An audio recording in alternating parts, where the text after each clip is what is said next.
Ja som to začala aplikovať po príchode do Jojky ráno okolo tej 5. hodiny, kedy väčšinou sme tak chodili, že kávu a tak. Tak ja som prekročila vstupnú bránu do televízie, nasadila som úsmev na tvári a najprv sa všetci pozerali na mňa, že či sa mi niečo neprihodilo, alebo že či áno, presne tak. Ale potom to presne fungovalo, že ten úsmev funguje ako bumerang. Je to nakazlivý. Smiech úsmev je nakazlivý. Je to.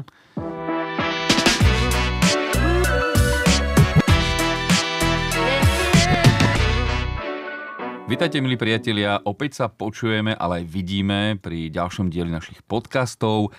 To vidíme by som zdôraznil, pretože dnes to stojí za to. Dnes tu je s nami veľmi milá, príjemná, krásna, charizmatická dáma, ktorú všetci istotne dobre poznáte. Ďakujem veľmi pekne, moje meno je... Teraz by som mal povedať nejaké meno nejakej svetovej hviezdy. Ja sa volám Bibiana Ondrejková a chlapci ma takto privítali preto, lebo ja, keď som prišla, tak som povedala, že ahojte, aký ste pekní. A vy ste preto taký pekní, lebo pracujete v záhradkách a to vás okrašľuje však? A vďaka tomu, že pracujeme v záhradkách, máme radi takéto príjemné a láskavé klamstvá. Áno, ja som vám... Nie, to nebolo v žiadnom prípade klamstvo, ale keby náhodou sme sa rozprávali o tom, že by to snáď nejako mohlo trošku byť klamstvo, čo by teda v žiadnom prípade nemohlo byť, ani nebolo, ani nie. Veď som strašil.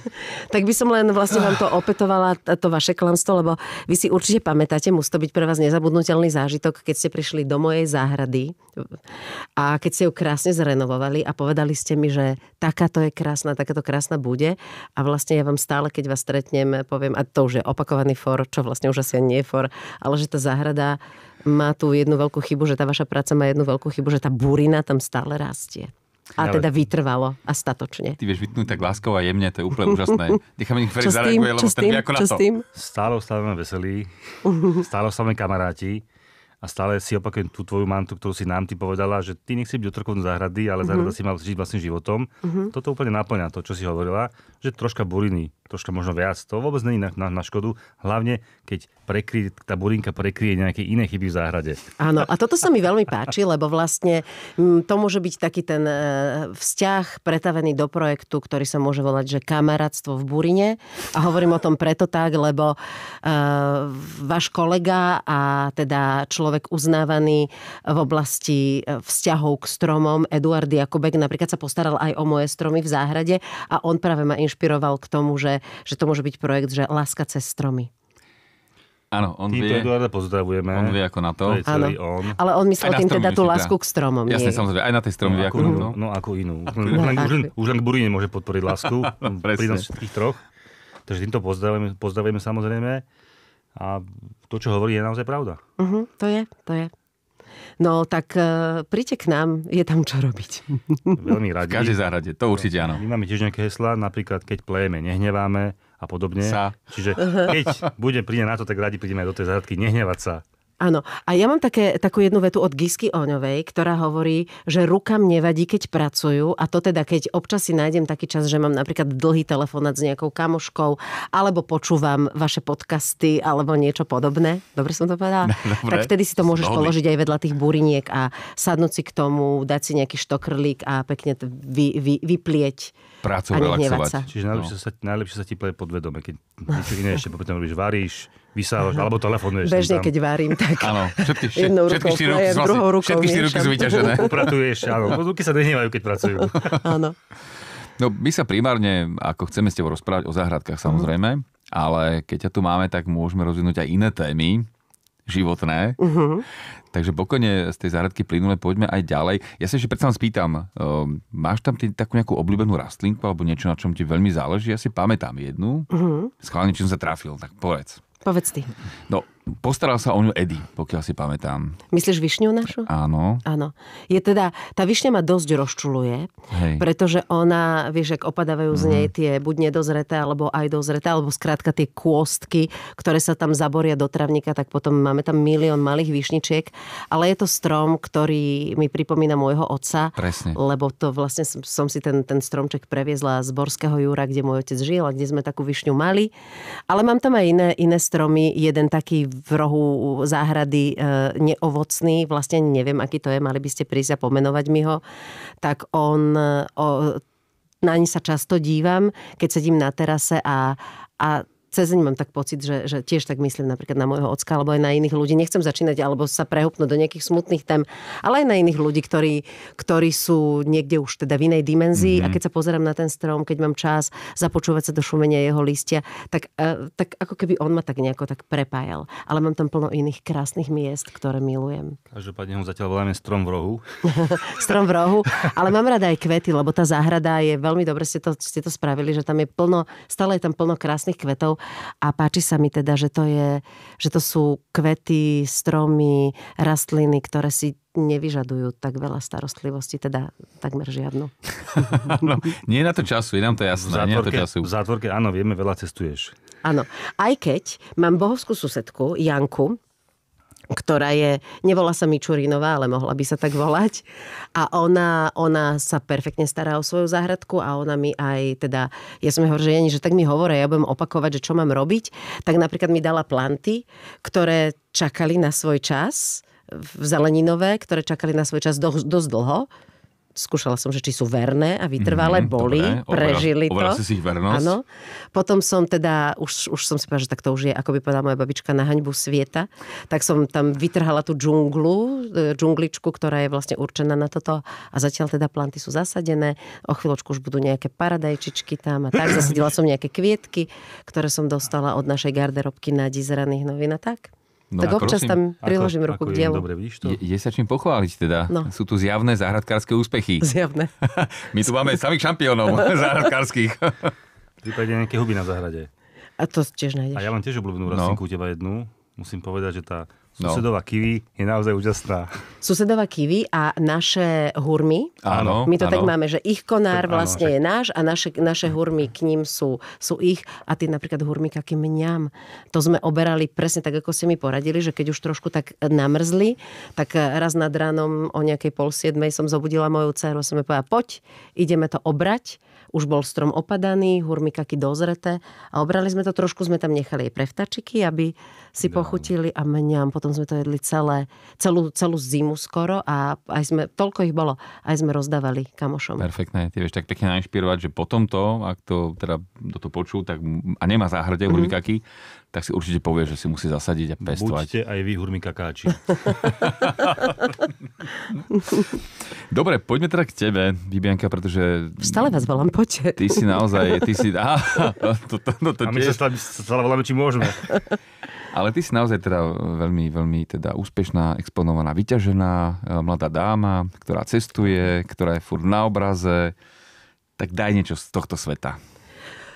No, ja mám také obdobia v živote, kedy väčšinou vytváram ten dojem, že som presne tá energia rozbehnutá, rozlietaná. Niektorí hovoria, že slnko, ktorý prežiari tak to vnímame. To obdobie. A potom prídu také obdobia, a to väčšinou pred letnými prázdninami alebo pred Vianocami, kedy mám pocit, že už trošku riem nosom v zemi. Nie motičkou v záhradke, ale nosom v zemi, čo je teda tá horšia verzia. No a vtedy potrebujem... Zase v záhrade. Ešte, že ju mám, tú záhradku. A vtedy potrebujem tak trošku stíšiť, nabrať síl, rozveseliť sa. Tak vidím, že som na správnom mieste, lebo vy už ste ma toľkokrát počas dnešného rána rozveselili, že sa cítim taká trošku smutná a vlastne nemám na to ani nejaký dôvod. Aha. Tak...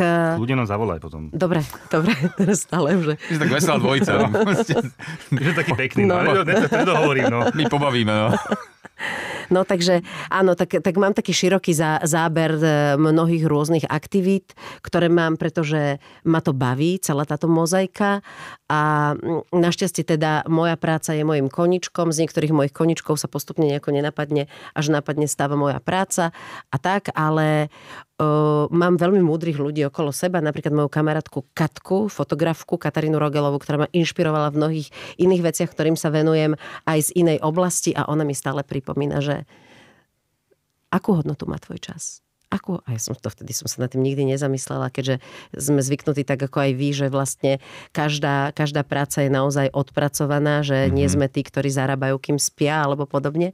Tak som sa tak nad tým zamyslela za posledné obdobie a trošičku robím také malé zmeny. Nech sa páči. No. Máš teraz viac a viac času na seba. A snažím sa o to mať viac a viac času na seba a tak. A na veci, ktoré ma tešia, ale tým pádom do toho spadá aj tá práca, lebo aj tam ma teší. Na záhradu. Tá čaká. Ale už to musím spraviť, lebo keď vychádzam ráno autom a teraz sú také rána, že aj keď idem skoro ráno do ranných novín, už je svetlo a proste to už nezakrieš, lebo tam už vidíš tú búrinu a podľa mňa, keby niekto nevedel trafiť k nám, tak povie, že to je ten dom, kde je pred domom toľko búriny, čiže už to musím odstrániť. Keď vychádzaš ráno do práce, tak si hovoríš sezam, otvor sa. Zelenina ústup, idem do práce. Ja sa ti vrátim po obede. Tak dávaš životu voľný priebeh, no tak vidíš, aj to je prístup. No, tak... Áno, z trávnika budeme mať pomalu lúku, ale tak nie je to také zle. Trošku sa ohováram. Ja si tiež myslím, že to trošku preháňaš, si na seba veľmi prísna, ale páči sa mi ten moment, keď hovoríš, že si tak ako keby uvedomuješ hodnotu svojho času. Že skutočne, že ten čas má, jednak je vymeraný nejako, hej, nemáme ho, ako sme si, keď sme boli ešte mladší, ešte mladé dievčatá, ešte nevieš, o čom hovoríme, ale my už sme páni v rokoch. My sme si kedy ako mladí junáci hovorili času nekonečno, no nie je to tak. Už aj my zisťujeme takto, že teda ten čas je asi vymeraný nejako a obmedzený. Takisto prehodnocujeme, takže to je celkom dobrý point, že skutočne si ten čas, to je to, čo má najväčšiu hodnotu. A venovať ho ľuďom, ktorí sú okolo nás a ktorí za to stoja, samozrejme, a venovať ho sebe. Takže toto je také príjemné. To nás zase opäť dostáva k tej záhrade, lebo to je asi, tam to asi spadá do tejto kategórie, nie?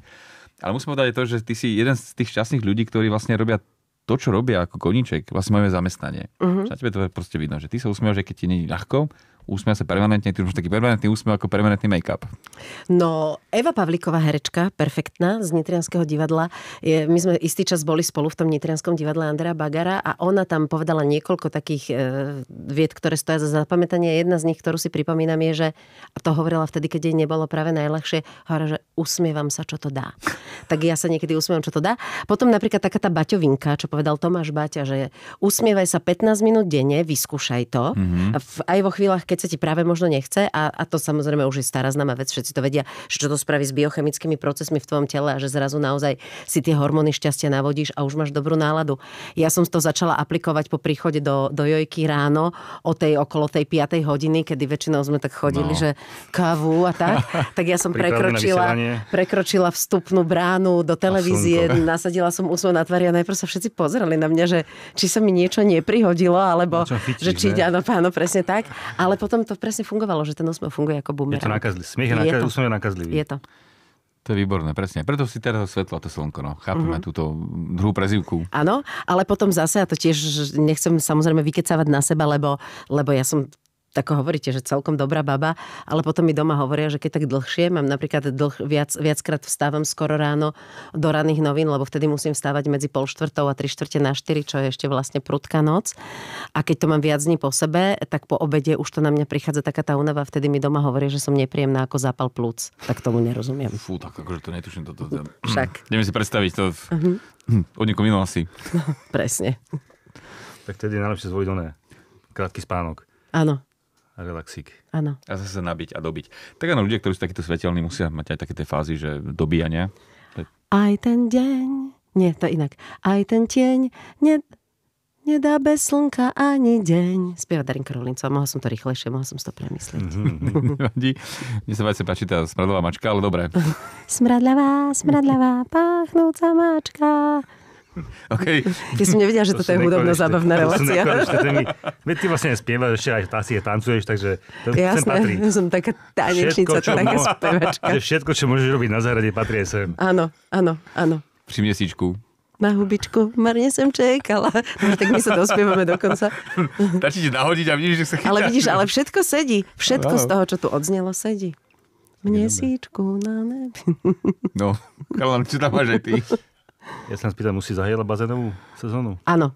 A tento rok celkom náročne teda, lebo sa mi niečo pokazilo v tej filtrácii a tak, ale prišiel mladý bazénár, ktorý hneď vedel, už ak som mu telefonovala, že čo je vo veci, odstránil problém, závadu bazén je pripravený, vyčistený. Bol to ten tým človeka, čo vie po telefóne aj poličku zložiť, aj? To neviem, ale pravdepodobne áno, vyzeral šikovný, keď pomohol. Áno. Jaké to s tým bazénmi? Každý rok je vlastne iný, že? Sa každým sa začína ináč, niekedy skôr, niekedy neskôr. Ja začínam... že tento rok dosť neskoro sa začala také tie teplá, ktoré umožňujú bazénu. Ale ja začínam, tento rok som začala aj ja trošku neskôr, ale len preto, že som si proste to nejako dobre nezmanéžovala časovo, ale keď sa dá, tak začínam čím skôr a končím čím neskôr, pretože ja patrím k otužilcom. Takže mne vôbec nevadí, keď je voda studená, aj keď napríklad mám možnosť okúpať sa v mori horí, tak v hoci ktorom ročnom období tam idem, skočím. Minimálne tam skočím. Ty vlastne opačne, ty máš bazén otvorený cez zimu, ale na leto ho vlastne zatváraš. Ale kedysi som to tak naozaj mala, keď som začala robiť Wim Hofovú metódu a naozaj som s Erikou Barkolovou sme išli na kurz Wim Hofovej metódy a vtedy som si aj nechala nevypustený úplne bazén na zimu, tak aby to mohlo byť. Bola som zvedavá, že čo to urobí, keď to nebude sa filtrovať tá voda a tak, ale ona vydržala. Asi v dôsledku toho, že bola studená. Normálne som aj, keď som išla do telky ráno, taká som bola vzorná. Ja niekedy mám také bifložské obdobia, že ráno okolo tej 3/4 na 4 som vliezla do tej vody. Teraz vonku bolo ešte tak pochmúrne, tma. Áno, otvorila som ten bazén a tam zrazu sa tie výpary tej takej akože trošilinku teplejšej vody, než mraz, lebo tým, že to je vlastne prekrytý bazén, tak bolo to vyzerá tak v horore. Ale potom sme mali v telke neurologa, ktorý povedal, že keď otužuješ, nemáš nikdy to robiť sám, tak potom som s touto medzi nocou a ránom aktivitou skončila. OK. Ale muselo to byť také naozaj, že svojská atmosféra. Bolo to super. Ako z toho klipu od Michael Jacksona, nie Thriller. Áno. Takže to odporúčame našim posluchačom, treba to zažiť. Aspoň na istý čas. Tú mystickú atmosféru. A teda nie je sám, ako keby, teda, že teda nejakých teda, ktorí by vedeli dávať pozor asi, že to vie byť nebezpečné. Tak je to tak, že ideálne vo dvojici minimálne sa ti robia niektoré a množstvo vecí lepšie, než samému. Bez pochyby. Bez pochyby niektoré... Preto ste vy dvaja stále spolu. Niekedy sa raz poďahne jeden, raz druhý. No, to je taká matematika, taká síce neúplne logická, ale matematika, že 1 + 1 sa rovná 3. Preto sme tu traja. No. Áno. Lebo pôvodne ste tu sedeli dvaja, prišla si ty a sme traja. No. Slnečko. Dobre, ty máš ešte psíka, ty máš ešte psíkov, jedného či viacerých? Dvoch. No. Ako oni a záhrada? Kooperujú, ako to funguje? komunikujú. Vlastne oni sa starajú o záhradu. Vlastne ty máš 2 záhradníkov. Jasné, totálnych záhradníkov mám, no. Tak Sú totálni. Sú totálni, sú to dvaja takí malí utulkači a milujeme ich a oni teda sú tam doma. Ako v tej. Ja som šťastná, že tú záhradu máme, pretože tým, že oni nie sú takí akože nejakí väčší, tak keď nestíham ísť niekam na prechádzku, napríklad k nám do pola, čo mám veľmi rada, za domami máme krásne pole, tak oni si vlastne vystačia, dúfam, aj s tou záhradou.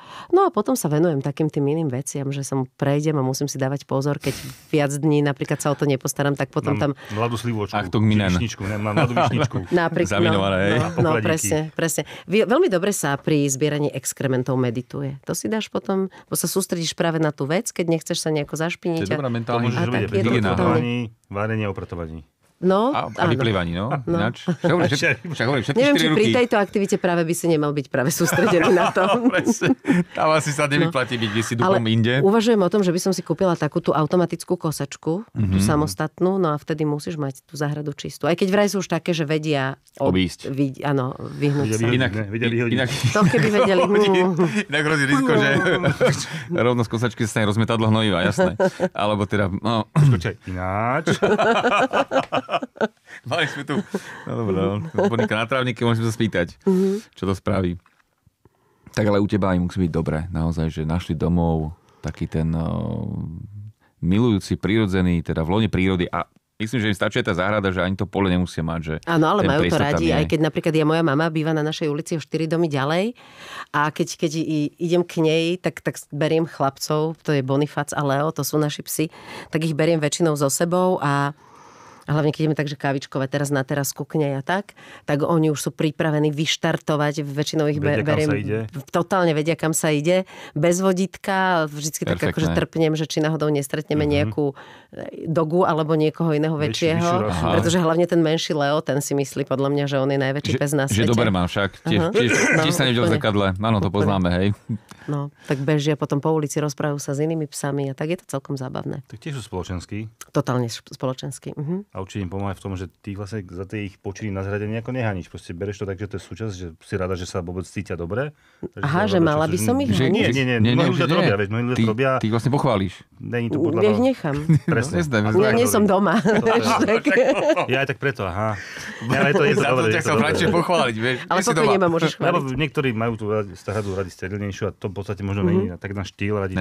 Toto je naozaj, to sa nám veľmi ľúbi, že to vlastne nenáš to na tú prírodu samotnú. Chválim ťa. Na tých psíkov samotných. Áno, ale niekedy, keď to tak je, tak potom, keď k nám niekto príde a ide tak cez záhradu na terasu, tak on, že pozeraj sa pod nohy, tak niekedy sa trošku hanbím, vieš, že podľa toho, že kto to je. Ale zase, keď príde cez ten burinový vstup pred branou na ulici, tak... Ale je to dobre. S tým som si hlavne nelámal, to je to najmenej predsa. Normálne treba dať mapu. Nebudú buriny, ty tam určite máš krásne rúže, ktoré ešte nekvitnú, tak preto... Kvitnú. No. Už hej, no. Kvitnú žlté, aj rúžové, krásne sú. Jak môže burina kvitnúť, no povedz mi.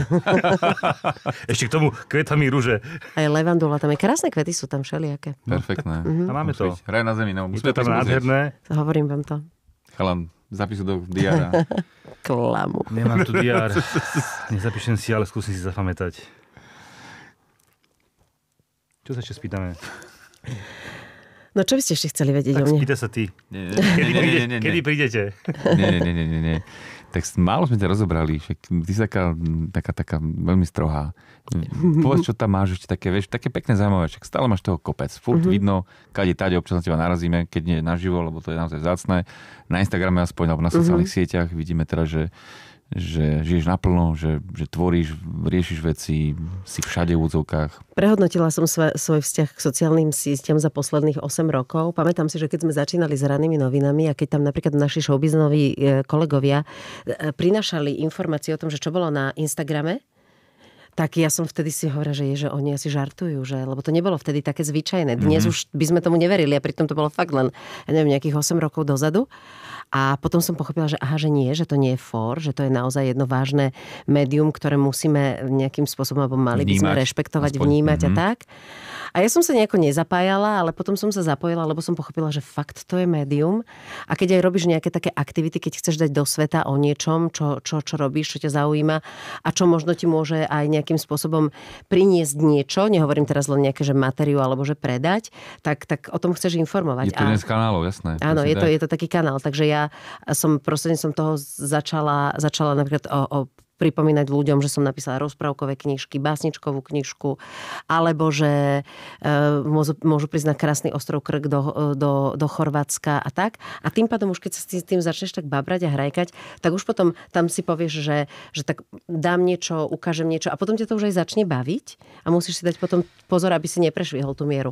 Aby sa ti fakt nestalo, že všetky divadelné predstavenia, všetky koncerty a všetky stretnutia proste budeš cez hľadačik mobilu vnímať. Presne tak, Bibienka, ja som ťa chcel tak naviesť aj na to, že ty aj iné veci tam komunikuješ. Veľmi záslužné, veľmi ako keby prospešné, zdravotne. Áno, ďakujem za tento priestor, ďakujem. Chcem si dotlačiť do toho. Áno, Ty si mala začať, to je to na pochvalu. Ja som spoluzakladateľka, veľmi pyšná a šťastná, že ma moji kolegovia Janka Španková, Piflová a Patrik Herman oslovili občianskeho združenia Nie rakovine, ktoré hovorí hlasné nie rakovine na poli rôznych onkologických ochorení, rôznych druhov.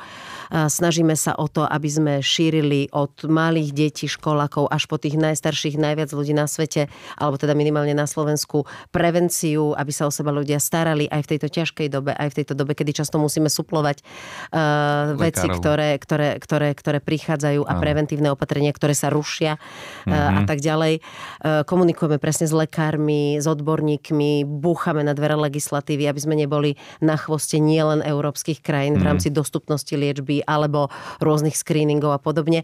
A čo je najpodstatnejšie, spolupracujeme so samotnými onkologickými pacientmi, ktorí sú vyliečení, ktorí sú v dobrej forme a napríklad v rámci našich pacientských poradní, ktoré máme zatiaľ v 5 mestách na Slovensku a chceme otvárať aj ďalšie. Oni sami v rámci tej myšlienky, že pacient pacientovi najlepšie rozumie, sú v takej, my tomu hovoríme kúkania, pripravení na to, že keď vyjde z nejakej onkologickej ordinácie človek alebo jeho blízky, ktorý sa práve dozvedel, že má rakovinu, alebo už to vie a má sa zle, tak sa tam môžu prísť vyrozprávať, vyplakať, alebo sa aj zasmiať a dozvedieť sa o rôznych veciach, na čo majú nárok napríklad na poli zdravotnom, sociálnom a výživovom a podobne. A teraz tam vidia tých našich dobrovoľníkov, ktorí sú v dobrej forme a možno majú niekde pod blúzkou schovaný vývod. Alebo ja neviem, nie je to úplne vidno, ale postradajú napríklad prsia a podobne. A sú to veselí, nádherní ľudia. A tí potom rozdávajú takto lásku a mier na našej planete. Toto je nádherné, to je úžasné. Týmto sme mali začať. Som rád, že sme to nejako neskypli, lebo už to vyzeralo, že sa na to zabudne. V žiadnom prípade toto je obrovská vec, toto je veľká vec. Naozaj toto tomu celému dáva zmysel. Aj tomu sociálnemu médiu, koniec koncov. Presne ako si povedal, že je to jeden z možných kanálov, predsa len treba vnímať, že tam môžeme komunikovať dobré veci. A vy toto robíte predsa. A máme napríklad plno vecí, kde sa snažíme aj ľudí vyzvať k tomu, aby nám pomáhali. Komunikujeme tam aj stránku www.rakovine.sk, kde je plno všetkého možného. Či už dostupnosť ambulancií, alebo naša linka pomoci, alebo presne kde sú všetky tieto pacientské poradne a podobne. Teraz sme rozbehli taký pekný projekt, neviem teda, že či to úplne môžem povedať, veď vy viete, ale sme rozbehli, lebo samozrejme potrebujeme aj peniaze na tieto naše aktivity, tak sme radi, že nám pomáhajú aj tí, ktorí sa vedia podeliť o nejaké svoje peniaze, tak s takou spoločnosťou ponúkame teraz jeden taký produkt, v rámci ktorého oni špeciálne vytvorili takú edíciu týchto produktov. Je to tiež v rámci prevencie a zdravia a výťažok z toho ide vlastne tiež na otvorenie ďalšej pacientskej poradne, ktorú by sme chceli otvoriť v čo najbližšom čase v Banskej Bystrici a vlastne takto obsiahnuť aj stredné Slovensko, to by bolo super. No to je geniálne. Krásny projekt. Paráda. Pomáha nezištne, tak naozaj to je na mnohých úrovniach. A napríklad toto, čo hovorím, ja tomu hovorím, že výživový doplnok, ale to má ešte krásny príbeh, lebo za jeho vznikom u nás na Slovensku, je to slovenská vec, stojí jedna obdivuhodná žena, 90-ročná pani profesorka Katarína Horáková, ktorá, ja keď som s ňou robila niekoľko rozhovorov a stretla som sa s ňou, tak som čakala teda prvýkrát, že príde nejaká taká, vedela som, že je v kondičke, lebo však som si aj čítala, nepripravovala som sa na ňu a tak, ale prišla jedna skvelá žena, ktorej by som typovala minimálne o 20 rokov menej, ktorá hovorí, že nie len teda dobré vitamíny a dobrú stravu, ale treba sa smiať, treba sa hýbať, treba pestovať dobré vzťahy a venovať sa svojim koničkom. Nech sa páči. A odrazom tejto filozofie je vlastne aj ona sama, hej? Čakala si nejakú vedchú starenku a prišla energická mladá dáma v rokoch, ale teda energická. No to je fakt akože, víš, toto funguje. Sme radi, že to takto ste rozbehli vo veľkom, lebo to som ani netušil, že teda sledujem o tej iniciatíve, ale že aj tá Banská Bystrica, ten stred a to všetko, keď sa vám podarí podchytiť, tak to sú hmatateľné výsledky a tí ľudia naozaj to stojí za to. Celá tá práca, ten čas, čo tomu venujete. Každý deň ten zachránený, podchytený človek, že toto je obrovské veľké plus a za nás veľké ďakujeme za to, že to robíte vôbec, že takýmto ničím sa zaoberáte. To je a ja vám úžasné. ďakujem, že som o tom mohla rozprávať. A že ste mi to pripomenuli. Ja som dúfal, že to nebudem musieť pripomenúť, že to vypališ na nás hneď, akože z fleku. Ale dobre, dostali som sa k tomu. Ja myslím, že aj toto by sme mohli ďalej rozobrať, stále to nejako pripomínať, takže ja dúfam a verím, Bibka, že sa nevidíme posledný krát tuto, že ťa ešte budeme môcť privítať, že si nájdeš na nás čas, lebo... Rada prídem. Dobre mi to je s vami. Nám dvojnásobne a sme rádi, že si teda naozaj prišla, takto nás poctila svojou prítomnosťou, urobila krajší deň, dúfame aj vám, priatelia. A zase o maličko viac veselší a šťastnejší. Áno, aj napriek teda tej ťažkej téme, ktorej sme sa dotkli, odchádzame pozitívni, lebo si skutočne také slniečko a ešte raz teda ďakujeme, že si prišla. Ďakujeme týmto pádom aj štúdiu Amazing Space, že mohol vzniknúť tento veľmi podnetný a príjemný rozhovor. No a nás môžete sledovať na Facebooku, na YouTube, na sociálnych sieťach, Spotify a tak ďalej. Každý týždeň, takže tešíme sa na vás a veríme, že vás opäť prekvapíme s peknými ďalšími Ja som pod mas.